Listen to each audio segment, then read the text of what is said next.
As far as the farmer protest is going on, it's been over 45 days now. Now the protesting farmers in the national capital borders have turned down the Supreme Court committee for discussion. This is coming up after the Supreme Court decided to constitute a committee on farm laws, and the Kisan unions also held a marathon meeting yesterday evening and now have decided not to appear before the committee. So this is a stand that the farmer unions seems to be taking now. Let me quickly go across to Amandeep for a quick update on this, because Amandeep, it means that they are rigid on their stand. They are not ready to move forward, even not allowing the Supreme Court to appear as an intermediary so that we can finally see an end to the deadlock. And this is happening just before the Supreme Court orders are to be pronounced.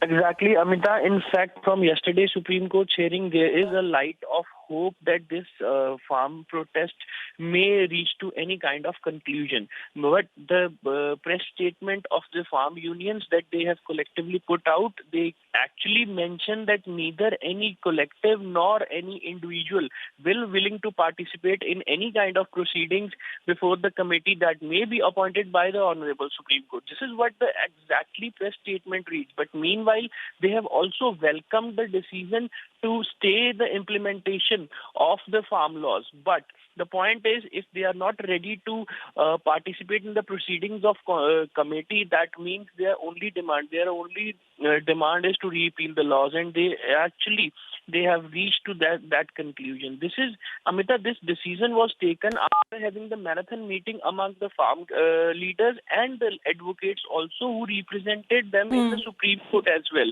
So that is why they come with the conclusion that they are not going to participate in any kind of. So the Supreme Court yesterday made a recommendation of a committee that could be set up so that all the sides here can be heard, and the deadlock that has been going on for over 45 plus days can be ended and the resolution could be sought. But this is the farmers now turning down the Supreme Court recommendation on the same. We are awaiting the Supreme Court orders today that will be pronounced on the farm laws, and also a counter affidavit that has been filed by the centre. Thanks very much, Amandeep, for joining us this morning. We move on to other news.